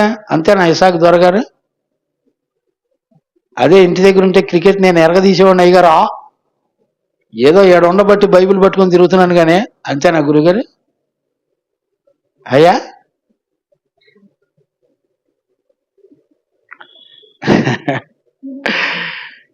కామన్ అండి, జనరేషన్ అంతేనండి. అవునా? యేసయ్య నీకు నీ పిల్లలకు అర్థం కాకపోతే ఏముండదండి. ఆయన నీలో నిలిచి ఉండడం, సువార్త నీలో నిలిచి ఉండదు. సువార్త నీలో నిలిచి ఉండకపోతే ఒకరోజు వస్తుంది ఆయన రాకడ తూర్పు మెరుపు పుట్టినట్టుగా లటకన వస్తుంది. అంతేనండి. నువ్వు ఎక్కడ ఉంటావంటే విడిచిపెట్టబడిన గుంపులో ఉంటావు. నువ్వు ప్రభుని ఎదుర్కోవడానికి సిద్ధపడలేదు. నీ జీవితం మొత్తం వాక్యాన్ని నమ్మనకుండా అవిశ్వాసం నిన్ను మోసం చేసింది, దుర్బోధ. ఇప్పుడు సంఘానికి నువ్వు ఎందుకు వస్తావంటే పాటలు పాడడానికి వస్తావు. నువ్వు సంఘానికి ఎందుకు వస్తావంటే ఏదో నలుగురితో తప్పదు అన్నట్టుగా వస్తావు. ఏండి, ఇంతకు మించి ఏమీ ఉండదండి. అయ్యగారు ప్రార్థన చేస్తే మన ప్రయాణాల్లో యాక్సిడెంట్లు కాకుండా కాపాడుతాడు. నువ్వు నీ పిల్లలు భద్రంగా కాపాడుతారు. అయ్యగారు ప్రార్థన చేస్తే మా వ్యాపారం డెవలప్ అవుద్ది. అయ్యగారు ప్రార్థన చేస్తే మా ప్రయాణాల్లో క్షేమం గురించి దేవుడు ఇంటికి తీసుకెళ్ళి బయటికి తీసుకొస్తాడు. నువ్వు తిని ఏరిగి నీకు నచ్చిన బతుకు బతకడానికి శుభ్రంగా నీ కాపుదలు ఉంచుతాడు. అంతే కదా ఎబినేజర్? ఈ విషయంలో ఎబినేజర్ దగ్గర మీరు సలహాలు తీసుకోవచ్చు. ఎందుకంటే ఆయన మోర్ ఎక్స్పీరియన్స్ పర్సన్. ఎవడైనా సేవకుని పాయింట్అవుట్ చేస్తుంటే ఎదురు టార్గెట్ చేసి పాయింట్అవుట్ చేస్తాడు. ఆడి నరాలకి కొత్త పాటలు వేస్తాడు. ఈయన వాడు అయిపోయినట్టే. బిడ్డలారా జాగ్రత్త. నోవహు దినం, నేను ఎందుకు ఈ 24వ అధ్యాయం అంతా నేను అక్కడ వచ్చిన తీసుకున్నానండి. నేను 33వ వచనం తీసుకున్నాను, 27వ వచనం తీసుకున్నాను, 37వ వచనం తీసుకున్నాను, 39 తీసుకున్నాను, 42 తీసుకున్నాను, 35వ వచనం చివరిలో తీసుకున్నా. ఒకే అధ్యాయంలో యేసు ప్రభు మాట్లాడిన రాకడ గురించినటువంటి విషయాల గురించి ఆయన నోటితో మాట్లాడిన విషయాలు తీసుకున్నా. 39 కూడా చదువునానా? జలప్రళయము వచ్చి అందరినీ కొట్టుకొని పోవు వరకు ఎరుగకపోయిరి. అందరినీ కొట్టుకొని పోయే వరకు ఎరగలేదంట ప్రజలు. అలాగుననే మనుష్య కుమారుని రాకడ ఉండును. ఇప్పుడు రాకడలో ఎవరిని ఎరగరు? యేసు ప్రభుని ఎరగరు, ఆయన రాకడను ఎరగరు. అంటే వీళ్ళంతా ఏం చేస్తూ ఉంటారు? నోవహు దినాలు, లోతు దినాలు జరిగిన దినాలు ఉన్నట్టు ఉంటాయంటే వీళ్ళంతా ఆ రోజుల్లో ఎట్టున్నారు? తినటం, తాగటం, పెళ్లికి ఇచ్చుకోవటం, పెళ్లికి పుచ్చుకోవటం, బిల్డింగ్లు కట్టుకోవటం, దినాలు చేసుకోవటం, పెళ్లి రోజు చేసుకోవటం, పుట్టినరోజు చేసుకోవటం, క్రిస్టమస్ పండగలు చేసుకోవటం, గుడ్ ఫ్రైడేలు చేసుకోవటం. ఆహాహాహా! అవసరమైతే యేసు ప్రభు పుట్టాడని డాన్సులు వేయించుకోవడం, గుడికి వెళ్తా మంచిగా నెయిల్ పాలిష్లు, గుడికి వెళ్తా ఏంటిదయ్యా పెదాలకి లిప్టిక్, ముఖానికి మేకప్, పట్టు చీరలు, మోరడ పువ్వులు, 4 రకాల చైన్లు. ఎవడో ఒక లైన్ వేయాలిగా మందిరంలో. అంటే ఏ ఉద్దేశంతో వెళ్తారండి మందిరాలకు? ఏ ఉద్దేశంతో వెళ్తారు చెప్పండి? మనలో మన మాట. నేను బయటకు అన్నాను, మనసులో జరిగేది అది కాదా? ప్రభాకర్ గారు, మనసులో జరిగేది అదే కాదు. రిజల్ట్ ఏమొస్తుంది? రిజల్ట్లు అయ్యే వస్తాయి. నువ్వు అందంగా అలంకరించుకునేది దేనికండి? ఎవరో ఒకరిని ఆకర్షించుకోవడానికే కదా. వేరే ఉద్దేశం ఏముంటది? నన్ను చూడు, నా సోకు చూడని.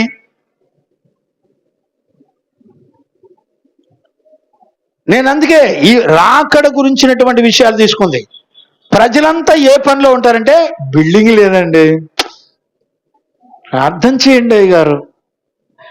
అమ్మ రాకడ ప్రత్యక్షత ఉందా? అది లేకపోయినా పర్వాలేదు అయ్య గారు, ముందర పిల్లలకు ఉద్యోగం రావాలి, ప్రార్థన చేయండి. అవునా? మరి నీ పిల్లలకి రాకడ ప్రత్యక్షత ఉందా? ప్రభు అర్థమయ్యాడా? వాక్యమందు నిలుచున్నారా? తండ్రి నీలో నిలుచున్నాడా? యేసుక్రీస్తు నీలో నిలుచున్నాడా? అది అయ్యి ఉన్నా లేకపోయినా పాస్టర్ గారు ముందర మట్టి శరీరంలో ఉన్నాం, సంఘంలో ఉన్నాం, సమాజంలో ఉన్నాం, ఆ మాత్రం ఉండొద్దా? లేదు కాబట్టే కదా. టైం అయిపోయిందా? ఇదొక బాధ, ఇదొక నొప్పి, క్షమించండి. గురుగారు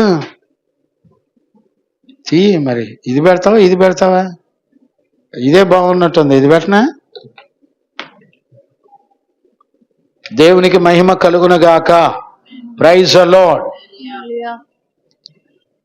ఈరోజు మనకి అర్థం కావలసినటువంటి అతి ప్రాముఖ్యమైనటువంటి విషయం అండి. తీసే అబ్బాయి, ఇది కలుపుతావా? కలుపు. దేవునికి మహిమ కలుగునుగాక. Praise the lord. నేను ముగిసి చేస్తున్నానులేండి, టైం అవుతుంది. నేను ముగిస్తున్నాను, చూడండి 39వ వచనం కూడా చూడండి నాన్న. జలప్రళయము వచ్చి అందరినీ కొట్టుకొని పోయే వరకు వాళ్ళెవ్వరూ కూడా ఎరగలేదు. అలాగుననే మనుష్య కుమారుని రాకడ, ఇప్పుడు చూడండి, మనుష్య కుమారుని యొక్క రాకడ కూడా అలానే ఉంటది. ఇప్పుడు చెప్పండి, మనుష్య కుమారుని యొక్క రాకడ కూడా అలానే ఉంటది. ఎరగరు, దేవుని వాక్యాన్ని ఎరగరు. ఏ ఉద్దేశంతో దేవుడు మనతో మాట్లాడుతున్నాడు? సండే మాట్లాడుతున్నాడు, సాటర్డే మాట్లాడుతున్నాడు, బుధవారం మాట్లాడుతున్నాడు. ఎక్స్ట్రా ఒక రోజు మాట్లాడాలంటే ఎవరికి తీరికలేవు. ఈరోజు 1వ తారీఖు నుంచి ప్రతిరోజు సాయంత్రం మాకు మధ్యలో చక్కగా సాయంత్రం 6 to 9 జరుగుతూ ఉంటుంది. మనకు కూడా సాయంత్రం పూట ఎన్ని గంటలకి? 6 to 7 to 8 పెట్టుకుంటే బాగుండు. ఒక గంట, 7 to 8, ఒక గంట ఓన్లీ విజ్ఞాపనం ప్రార్థన చేసి 8 పంపించేస్తాను. రండి. ఈ జూన్ నుంచి మనం రోజు సాయంత్రం పూట ఒక గంట కూర్చుందాం. రండి, ఎవ్రీ డే ఉంటుంది. ఒకవేళ నేను ఎప్పుడన్నా బయటికి వెళ్ళినా ఇసాకు బ్రదరు మనకు వాక్యం చెప్తారు, వారు కూడా బోధ చేస్తారు. అయ్యా బాధ చేస్తావయ్యా, నా వీటి ఎవరైనా చూస్తారని ఎట్లా చూస్తావా అయ్యా?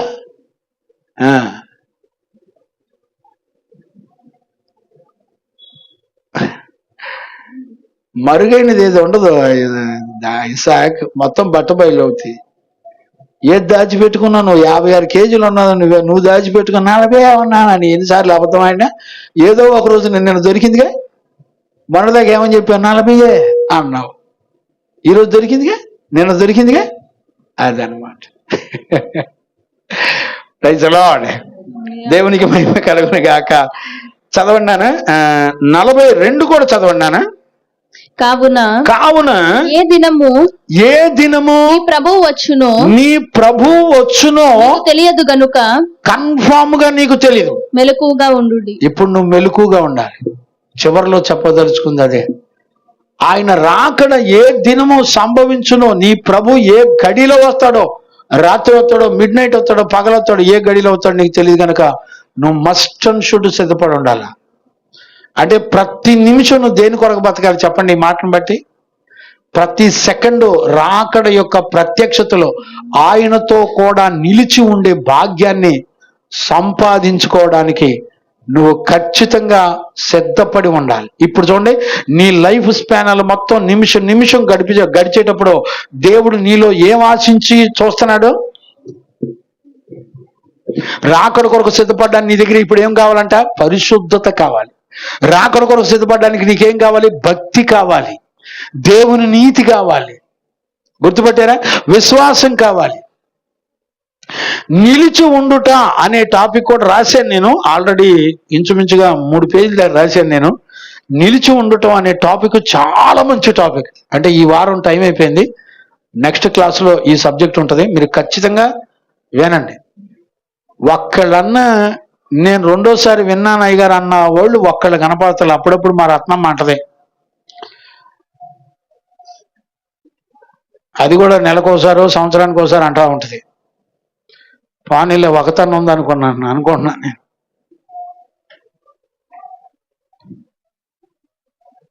ఇక వాళ్ళ పిల్లలైతే అమ్మా ఏదో అంటున్నావు, నేను రోజు వింటున్నాను అయ్యగారు అంటవా? Praise the lord. ఓకే, దేవునికి మహిమ కలుగును గాక. చివరిగా ఒక మాట చెప్పి నేను ముగిస్తాను, మనకు బల్ల ఉంది. 24లోనే 35వ వచనం కూడా చదవన్నానా? ఆకాశమును భూమియు గతించును గాని నా మాటలు ఏమాత్రమును గతించవు. ఇప్పుడు చెప్పండి, రాకడ గురించి అపోస్తలు కానివ్వండి, లేకపోతే పేతురు కానివ్వండి, పౌలు కానివ్వండి, యేసుక్రీస్తు కానివ్వండి, ఎవరు మాట్లాడినా ఒక్క పొల్లు సున్నా కూడా పోదండి. రాకడలో ముఖ్యంగా మనం మోసపోకుండానట్లు మనందరం కూడా రాకడ కొరకు సిద్ధపడి ఆయన ప్రత్యక్షతలో ఆయనతో పాటు నిలిచి ఉండాలి. అంటే మీకు ఎట్లా అర్థం కావాలి? ఇప్పుడు చూడండి, ఇప్పుడు ఆ టేబుల్ అది దాన్ని ఏమంటాం, ఆ బల్లకి వేసిన క్లాత్ ఉందండి, లేకపోతే ఇదిగో ఈ బలిపీఠం మీద ఉన్న ఈ క్లాత్ ఉంది. ప్రత్యక్షత అంటే ఏంటి? రాకడంటే ఆయన వస్తున్నాడు, మంచిది, ఆయన వస్తాడు, బాగుంది. ప్రత్యక్షత అంటే ఏంటి? ఈ క్లాత్ తీసేస్తే లోపల ఏముందో కనపడేది, దాన్నే ప్రత్యక్షత అంటారు. అంటే నాకు ఎడ చెప్పాలో తెలియట్లే. ఆయన రాకడలో ఆయనతో నిలిచి ఉండటం అనేది ప్రత్యక్షత. అర్థమైందని అనుకుంటున్నాను నేను. Praise the Lord. హల్లెలూయా. కాబట్టి ఇవాళ మనకు అర్థమవుతుంది. ఇప్పుడు దీన్ని బట్టి మనం ఆలోచించండి. దీన్ని బట్టి 28వ వచనంలో ఇంకా మనం ఆయన యందు నిలిచి ఉండటం అంటే దాని అర్థం ఏంటో తెలుసుకోవాలి. 3 విషయాలు చూశాను నేను. ఆయన యందు నిలిచి ఉండడం అనే విషయాల్లో 3 విషయాలు రాశానండి, 3 పాయింట్లు రాశాను. అది నెక్స్ట్ క్లాస్ లో నేర్చుకుందాం. దేవునికి మహిమ కలుగునుగా. ఇప్పుడు చెప్పండి, మూల వాక్యం చదువునానా? మొదటి యోహాను పత్రిక 2వ అధ్యాయం 28వ వచనం చదవండి. చిన్న పిల్లలారా, ఆయన ప్రత్యక్షమగునప్పుడు ఆయన రాకడ యందు మనము ఆయన ఎదుట సిగ్గుపడక ధైర్యము కలిగి ఉండునట్లు ఆయన యందు నిలిచి ఉండుడి. ఇప్పుడు చూడండి, ఆయన యందు నిలిచుంటానికి నీకు ధైర్యం కావాలని చెప్తున్నాడు. ధైర్యం కావాలని చెప్పింది ఎవరు? దేవుడే చెప్పాడు. మనం కొత్తగా తెచ్చుకునేది ఏం లేదు ఇక్కడ. అంటే ఆయన వాక్యాన్ని నువ్వు నమ్మితే ఆ వాక్యం నీకేమిస్తుంది అంటే రాకడ ప్రత్యక్షతలో ఆయనతో పాటు నిలిచి ఉండే ధైర్యాన్ని ఇచ్చింది. Praise the Lord. హల్లెలూయా. ఆయన రాకడలో ఆయన ఎదుట ఆయనతో పాటు నిలిచి యుగయుగాలు ఆయనతో పాటు నిలిచి ఉండే భాగ్యం దొరుకుతుంది. ఇప్పుడు నిలిచి ఉండటం అనే మాటకు అర్థం ఏంటో తెలుసుకోవాలి. అప్పుడు కానీ ఈ 28వ వచనం ఫుల్ఫిల్ అవుతుంది. ఇప్పుడు చెప్పండి, దీని వెనక వచనం చదువుతున్నప్పుడు దాని వెనక మన జీవితంలో ఎంత విలువైన వాటిని కలిగి ఉంటున్నాం అనే బాధ్యత దేవుడు ఈ వచనం ద్వారా మనతో మాట్లాడకపోతే మన జీవితం యొక్క స్టాండ్, మనం బతికే లైఫ్కి ఎంత విలువ ఉందన్న సంగతి మనకు అర్థమైందండి. ఏం అర్థం కాదు, టైం పాస్. ఈరోజు నిజంగా మనం ఎంతో ధన్యులు. ఈరోజైనా సరే మన హృదయాలు దేవుని తట్టు తిప్పి, ఈ రోజైనా సరే ప్రభు తట్టు తిప్పి, ప్రభా కృపనిమ్మని బ్రతిమలాడుకుందాం. మోకరించండి, ప్రార్థన చేసుకుందాం. స్తోత్రం స్తోత్రం స్తోత్రం స్తోత్రం స్తోత్రం స్తోత్రం స్తోత్రం స్తోత్రం. నోరు తెరుద్దామా? అందరూ నోరు తెరిస్తే ఎంత బాగుంటుంది చెప్పండి. అందరూ దేవా స్తుతి స్తుతి స్తుతి కలుగునుగాక. అయ్యా అయ్యా నీ దయ కొరకు స్తోత్రం. మొదటి యోహాను పత్రిక ప్రారంభం నుండి నాయన ఈ 2వ అధ్యాయం 28వ వచనం వరకు ప్రభా మాతో మాట్లాడుతూ వచ్చిన తండ్రి నీకు స్తోత్రాలయ్యా, స్తోత్రాలయ్యా, స్తోత్రాలయ్యా, స్తోత్రమయ్యా, స్తోత్రమయ్యా, స్తోత్రమయ్యా. ప్రార్థన చేద్దాం. ఎందుకొరకు మనం ప్రార్థన చేయాలంటే మన జీవితం మొత్తం ఇదిగో ఈ వచనంలోనే ఆధారపడి ఉంది. ఆయన రాకడ కొరకు ఆయన ప్రత్యక్షతను కలిగుండి ధైర్యము కలిగుండి ఆయనతో మనందరూ నిలిచి ఉండాలని దేవుని యొక్క వాక్యం సెలవిస్తా ఉంది. అందుకనే మనందరం గ్రహించవలసినటువంటి విషయాన్ని మనం చూద్దాం.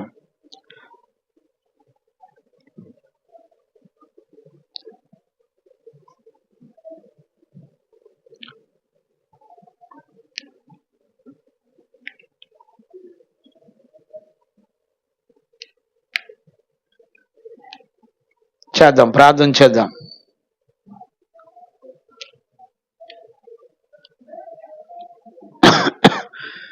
నా యేసయ్య ప్రకాశించుచున్నది నీ పరిశుద్ధత,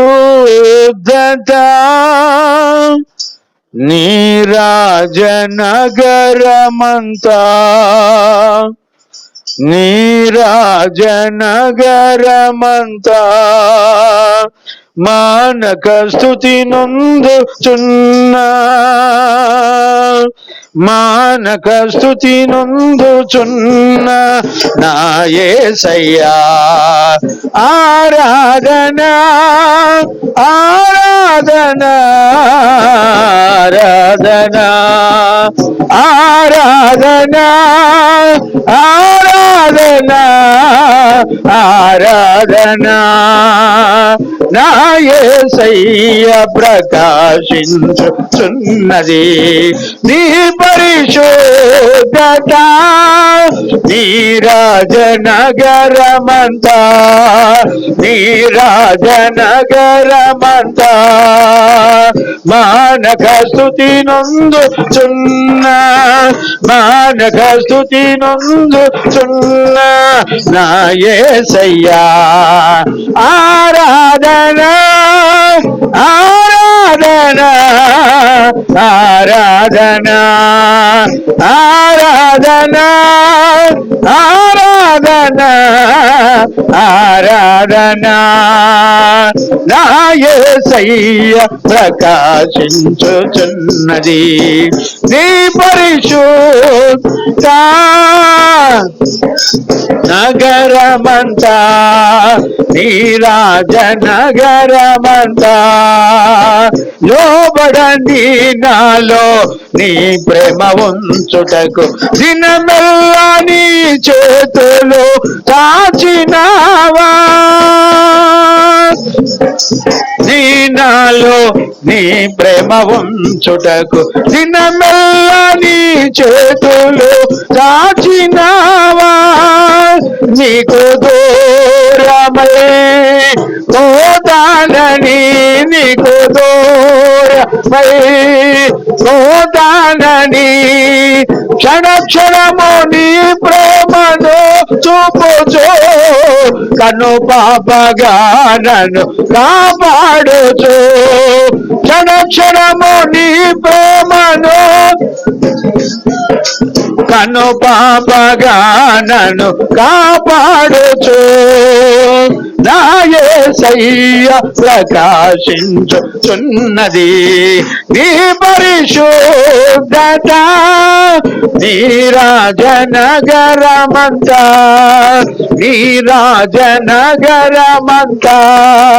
నీ నిత్య మహిమలో నీలో ఉండుటకు నీ ఆత్మ సమృద్ధి ఇచ్చినావా నీ నిత్య మహిమలో నీతో ఉండుటకు నీ ఆత్మ సమృద్ధిగా ఇచ్చినావా నీలో నేను దాగి ఉండాలని నీలో నేను దాగి ఉండాలని క్షణ క్షణము నన్ను నీవు వెంటాడుచు నీ బాహుబలముతో నడిపించుచు క్షణ క్షణము నన్ను నీవు వెంటాడుచు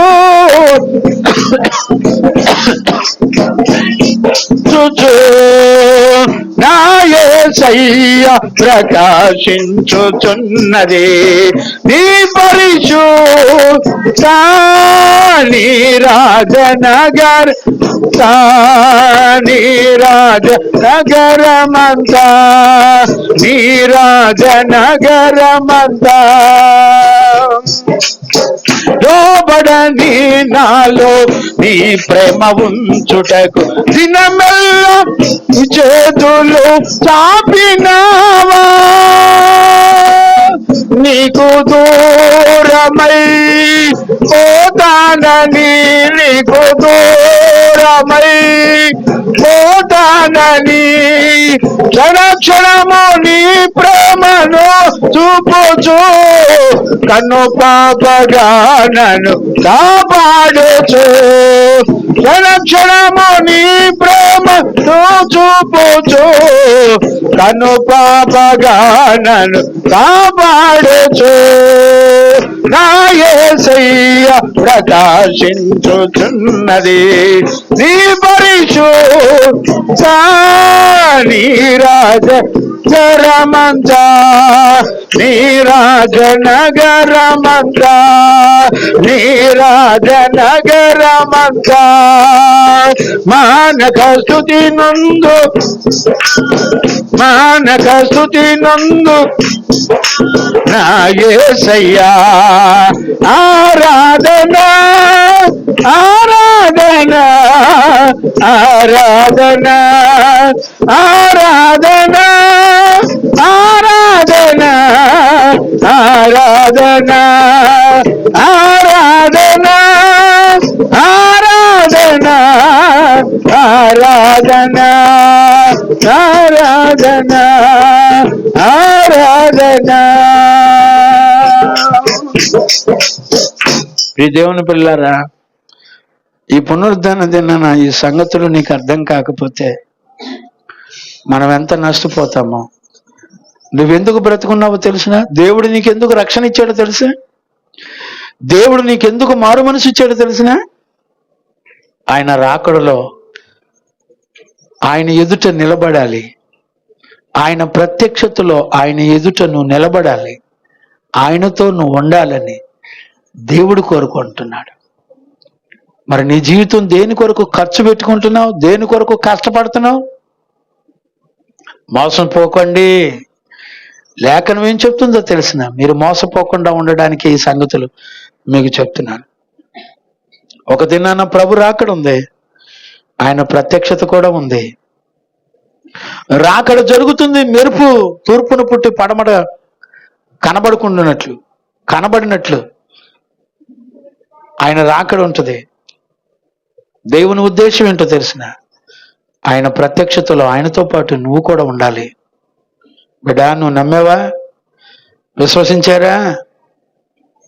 దినమెల్ల లోబడిన నాలో పాపము చేత నిండిపోయి పొర్లుతున్న నా బ్రతుకుని ఎవడు ప్రేమిస్తాడండి? పాపిని ఎవరు ప్రేమించగలుగుతారు? నువ్వు ఎలాంటి ప్రేమను నువ్వు తృణీకరిస్తున్నావు తెలిసిన, నీకెన్ని రకాల దేవుని ప్రేమ నీకు ఎప్పుడు అర్థమవుతుంది? నువ్వు తినడానికి ఎన్ని రకాల కూరగాయలు ఇచ్చాడు, ఎన్ని రకాల మాంసాలు ఇచ్చాడు, ఎన్ని రకాల ప్రకృతులను ఇచ్చాడు, నువ్వు ఉండడానికి ఎన్ని రకాల మెటీరియల్స్ ఇచ్చాడు. ఆయన ప్రేమ నువ్వు ఎప్పుడు గుర్తుపడతావు? పాపంలో చచ్చిపోయిన నీ బ్రతుకును దర్శించి మాట్లాడుతున్నాడే, ఆయన నిన్ను కాపాడుకుంటున్నాడే. గుర్తుపడుతున్నావా? ఈరోజు దేవుని పాదాలు పట్టుకోగా అందరూ నోరారా ప్రార్థన చేస్తే ఎంత బాగుంటుంది. అయ్యా, నన్ను కనికరించు. ప్రభునందు నీ స్వరం